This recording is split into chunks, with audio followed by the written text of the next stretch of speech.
Hey guys, good morning. It's a time of morning 5:50 a.m. o'clock and welcome back to my channel Village History Life.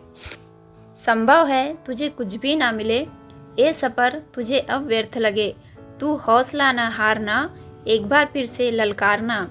पीड़ा बहुत ही खास है, पाने की जब कुछ आस है, तुम हो पथिक ये याद रखो, साहस अपने साथ रखो। ये अभी शुरुआत है, रास्ते तुम ऐसे आगे हजार पाओगे, मुमकिन है कि तुम हार जाओगे, टूट तुम सैकड़ों बार जाओगे, एक बार फिर से सोच लो, कब तक सहारे ये पतवार जाओगे। तो फ्रेंड्स, आज की जो मेरी शुरुआत है ना, वो सुबह हुई थी 5:30 बजे। अलार्म बजा ही नहीं, पता नहीं मुझे कुछ पता ही नहीं चला, तो मेरी नींद खुली 5:30 बजे। और 5:30 बजे उठने के बाद इतना टाइम नहीं होता है कि मैं सारे घर को झाड़ू लगाऊँ, नहा धो करूँ और उसके बाद पूजा करूँ, क्योंकि जो मेरी पूजा होती है वो 6 बजे के पहले हो जाना चाहिए। तो फिर यहाँ मैंने टाइम वेस्ट ना करते हुए अपनी 5:30 बजे से मैं अपने लग गई हूँ फर्स्ट स्टडी स्लॉट में। और ये जो लाइन मैंने आपको स्टार्ट में सुनाई है वो इसलिए सुनाई है क्योंकि मुझे अक्सर अभी कमेंट्स आ रहे हैं कि एमपी वर्ग 2 का नोटिफिकेशन नहीं आ रहा है, तो पढ़ने में मन नहीं लग रहा है, कहीं ना कहीं डिमोटिवेट होते जा रहे हैं। तो आप लोगों से ना मैं एक ही बात कहना चाहूँगी, अगर यही हाल रहा हो तो मुमकिन है कि आप लोग हार जाओगे। जो मैंने लाइनें सुनाई है उसी का अर्थ बता रही हूँ। टूट तुम सैकड़ों बाहर जाओगे, एक बार ज़रूर सोच लेना कि कब तक सहारे पतवार जाओगे, मतलब दूसरों के भरोसे कब तक अपनी लाइफ बिताओगे। तो देखिए, ये जो ऐसा टाइम पीरियड होता है ना कि हम लोग किसी एग्ज़ाम की तैयारी कर रहे हैं और नोटिफिकेशन नहीं आ रहा है, तो ये सिर्फ आपके साथ नहीं होता है कि आप डिमोटिवेट हो जाए और पढ़ाई का मन न लगे। ये हर किसी के साथ होता है। एक लिमिटेड टाइम पीरियड होता है कि हम कितने टाइम में पढ़ के एग्ज़ाम क्लियर करना चाहते हैं। अगर हमारे सामने नोटिफिकेशन है और हमें 2 महीने का टाइम मिल रहा है, तो हम उसी टाइम को ना रात दिन लगा देंगे और 2 महीने में हम पूरी कोशिश करेंगे कि हमारा जो एग्ज़ाम है वो क्लियर हो जाए। लेकिन हमारे सामने कोई टाइम पीरियड नहीं है कि हमें इतने टाइम में हमें कोई एग्ज़ाम फाइट करना है, तो ये मतलब मुमकिन है कि हमें पढ़ने में मन नहीं लगेगा, डिमोटिवेशन आएगा। और ये आप लोगों के साथ नहीं है, कहीं ना कहीं मुझे भी लगता है।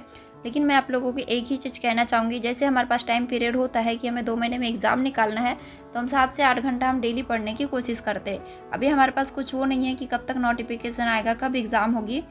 तो अगर आपका मन पढ़ने में नहीं लग रहा है तो आप मत पढ़िए ना 6 से 7 घंटा या 8 घंटा, लेकिन कोशिश करिए दिन में कम से कम 2 से 3 घंटा अपना जो आपने आज तक पढ़ा है उसको रिवाइज़ करिए। रिवाइज़ करने में मन नहीं लग रहा है तो आप कुछ टेस्ट लगाइए, जो पीवाईक्यू होते हैं उसको सॉल्व करने की कोशिश कीजिए। और जब हम ये चीज़ करते हैं ना, टेस्ट लगाते हैं, पीवाईक्यू सॉल्व करते हैं, अगर उसमें कोई चीज़ फिर हमसे नहीं बनता है तो खुद ब खुद उस चीज़ को रिवीजन करने का मन करता है कि हम भूल गए हैं, ये हमसे नहीं बन रहा है।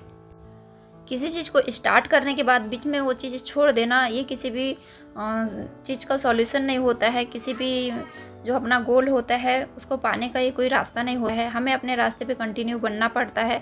जब अभी थक जाए, अभी जैसे हमारे पास है कि हम तैयारी करते करते थक गए, लेकिन हमारे पास सामने नोटिफिकेशन कब आएगा उसका कोई अभी वो नहीं है, तो हम थक गए हैं तो थोड़ी देर रुक रुक के पढ़े, लेकिन पढ़े ज़रूर। उस चीज़ को ब्रेक कभी ना होने दे, क्योंकि चीज़ें अगर हमारे से छूट जाती है ना, फिर उसको रूटीन में लाने में, उसको कंटिन्यू करने में बहुत दिक्कत होती है। जैसे कि हम लोग शादी के पहले हमारी स्टडी थी, उसके बाद हम लोग का ब्रेक हो गया और फिर से खुद को रूटीन में लाने में, फिर से चीज़ों को पढ़ने में, लिखने में बहुत ज़्यादा दिक्कत हो गई है।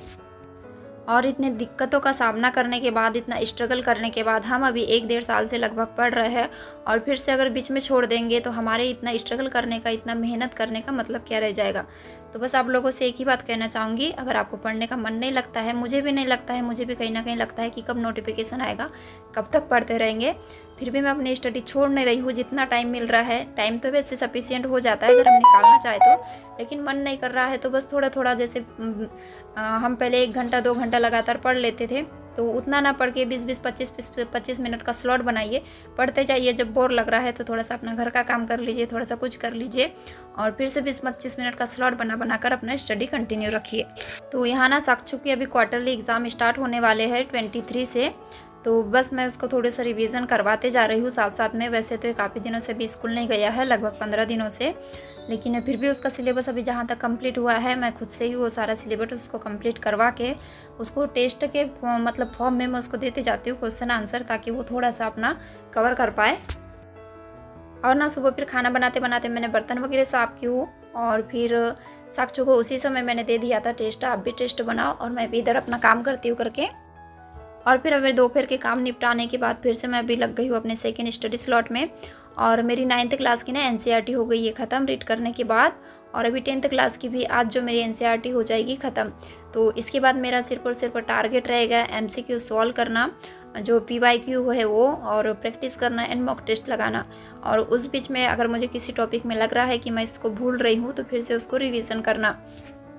एंड थोड़ा थोड़ा करके ना मैं अभी वर्ग 3 का भी स्टार्ट कर दूंगी, क्योंकि वर्ग 3 में मैथ्स मतलब जो हमारा सब्जेक्ट नहीं है ना मैथ्स, तो उसको बनाने में थोड़ी डिफ़िकल्टी होती है, तो उसको मैं अभी धीरे धीरे से स्टार्ट कर दूंगी ताकि जब नोटिफिकेशन आए तो वो चीज़ें मुझे थोड़ी ईजी हो जाए। तो मेरे साथ में वर्ग 2 के साथ वर्ग 3 की भी तैयारी कौन कौन करना चाहता है कमेंट्स करके ज़रूर बताइएगा, ताकि हम जो अपना स्ट्रेटेजी है वो एक दूसरे के साथ शेयर करें और अपनी जो स्टडी है उसको कंटिन्यू करें। एंड जो भी एस्पिरेंट है, मुझे नहीं लगता कि कोई भी जो स्त्री वर्ल्ड वाली ब्यूटी को फॉलो नहीं किया होगा। मुझे लगता है सभी लोगों ने उन्हें फॉलो करके रखा होगा और उनके वीडियोस डेली देखते होंगे। तो उन्होंने जब स्टार्ट किया था ना, तो उनके पास कोई भी एग्ज़ाम का टारगेट नहीं था कि एग्ज़ाम है तो उसके लिए पढ़ना है, लेकिन उन्होंने फिर भी अपना धीरे धीरे जो भी बेस था वो बनाना स्टार्ट किया और धीरे धीरे करके अपना जो टारगेट है उसको कंप्लीट करते गई। और खूब मेहनत करने के बाद देखिए आज वो अपने लाइफ में सफल हो गई है, और पहले की लाइफ में और अभी की लाइफ में उनका कितना चेंज आ गया है। तो यही होता है एक अगर किसी हाउसवाइफ के पास जॉब है तो उसमें उनमें इतना ज़्यादा कॉन्फिडेंट आ जाता है, इतना मतलब काफ़ी सारी चीज़ें बदल जाती है एक मैरिड वुमन में, जिनके पास जॉब है और उनके पास जॉब नहीं है, उन सब में। तो बस हमारे पास तो एक टारगेट है कि आज नहीं कल तो हमारे MPTET वर्ग 2 का नोटिफिकेशन आएगा, साथ ही में उसके बाद में MPTET वर्ग 3 की भी नोटिफिकेशन आएगा पात्रता परीक्षा एग्ज़ाम के लिए। हाँ, हो सकता है साल 1.5 साल का समय लग जाए। तो किसी भी तैयारी को पूरा करने में हमें मतलब महीने 4 महीने में तो किसी भी चीज़ की तैयारी नहीं हो सकती है ना, पूरी मेरी तो बिल्कुल नहीं हो सकती है। तो इसलिए आप लोग अभी से स्टार्ट कर दीजिए, ये मत सोचिए कि एग्ज़ाम कब होगी। यहाँ ना सुबह फिर मैं लेट उठी थी तो नहाई भी नहीं थी, तो फिर सुबह का काम करने के बाद मैंने नहा धो की थी और उसके बाद कपड़े रख दी थी, और उसी के पहले फिर मैं सेकेंड स्टडी स्लॉट अपना स्टार्ट कर दी थी। तो अभी कपड़े वगैरह धोती हूँ, थोड़े से दोपहर के बर्तन वगैरह रखे हैं वो करूँगी। और उसके बाद फिर हमारे आ गए थे मेहमान, मेरी आई और मेरी मौसी। तो बस अभी चल रही है डिनर की तैयारी, और खाने में आज बन रहा है अंडे की सब्जी, सिरे वाली तरी वाली। और यहाँ सभी लोग देख रहे हैं टीवी देखने के साथ में कर रहे छोटा मोटा सा काम।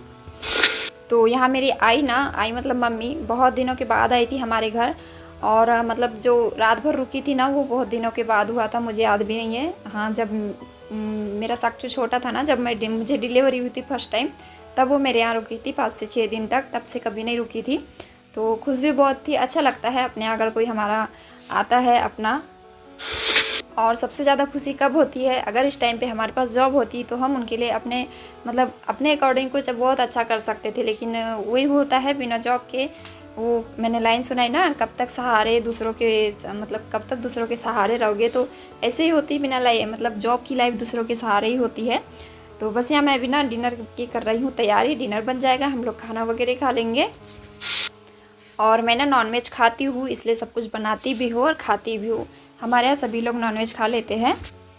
एंड एक कमेंट से आया था कि मेरी एज क्या हुई है, तो मेरी एज ना अभी हुई है 30, और 30 की एज में मतलब मेरी जो स्टडी जर्नी है स्टार्ट हुई है 30 की एज में नहीं हुई है, पहले से काफ़ी पहले से ही मेरी जो स्टडी जर्नी है वो स्टार्ट हो गई है। 2017 से मैंने DED किया था, और उसके बाद फिर से 2018 में फिर मैंने वर्ग 2 की एग्ज़ाम दी थी साइंस से, और उसमें मेरे 83 मार्क्स थे। और 83 मार्क्स बताने के बाद मुझे याद आया कि किसी ने मुझे कमेंट्स में पूछा था कि मार्क्स तो मैंने 83 कहा था, तो उन्होंने कहा था कि क्वालिफाई के लिए 83 मार्क 90 मार्क चाहिए। तो हमारे MPTET में ना क्वालिफाइंग मार्क 75 था, CTET में होता है 90 मार्क क्वालिफाई का, तो मैं क्वालिफाई हूँ। एंड उसके बाद आई थी वर्ग 3 की पात्रता परीक्षा, तो उसको भी दिया था, लेकिन उस टाइम पे ना मैं अभी जितना मेहनत कर रही हूँ, जितना स्ट्रगल कर रही हूँ, उतना नहीं की थी। और एक मन में वो भी नहीं था कि मुझे लाइफ में करना क्या है, बस ऐसा था एग्ज़ाम नोटिफिकेशन निकल रहा है, फॉर्म भर दो, दे दी एग्ज़ाम, आगे क्या होगा उसका नहीं पता, बस यही सोच के एग्ज़ाम दे रही थी। लेकिन अभी मेरा गोल फिक्स है मुझे क्या करना है, और इसके लिए मैं खूब स्ट्रगल भी करूँगी और अपने तरफ से पूरा 100% देकर आपको अपनी मेहनत करने की कोशिश करूँगी। तो किचन अभी क्लीन कर लेती हूँ और इसी के साथ वीडियो एंड करती हूँ। अभी नाइट स्टडी स्लॉट मेरा बाकी है। Bye bye, take care.